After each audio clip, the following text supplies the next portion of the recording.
there's the finished riveted basket. Not the prettiest. Obviously there the socket slipped at some point, so I had to sort of repress this in from this side to get it near enough flush. They don't have to be flush. There's a washer goes on here, a thrust washer goes on here before your clutch hub goes on there, so there's plenty of clearance. But I think if I was doing this again, I'd actually make up a special tool, because it's really difficult to locate.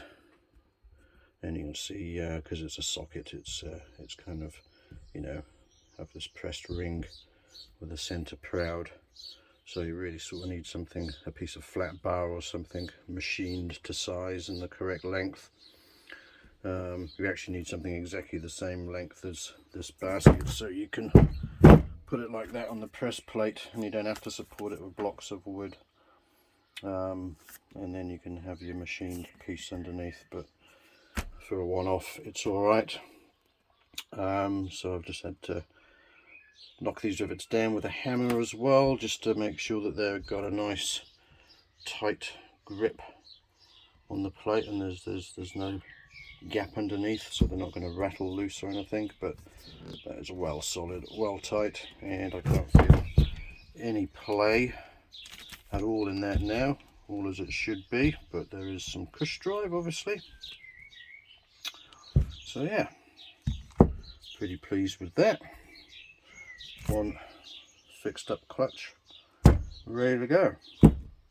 I have done cush drives before on clutches, on the Z, but a totally different design, using coil springs in pairs between the rivets, and the rivets are not a press-in sort of thing.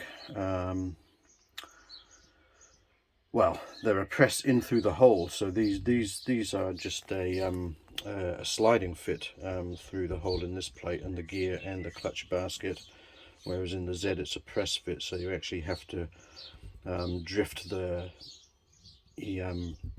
rivets in on the Z, and then the rivets are so hard, they're not designed to be flattened like this. They won't flatten like this, and you have to tack weld them in, which is what I did on the Z.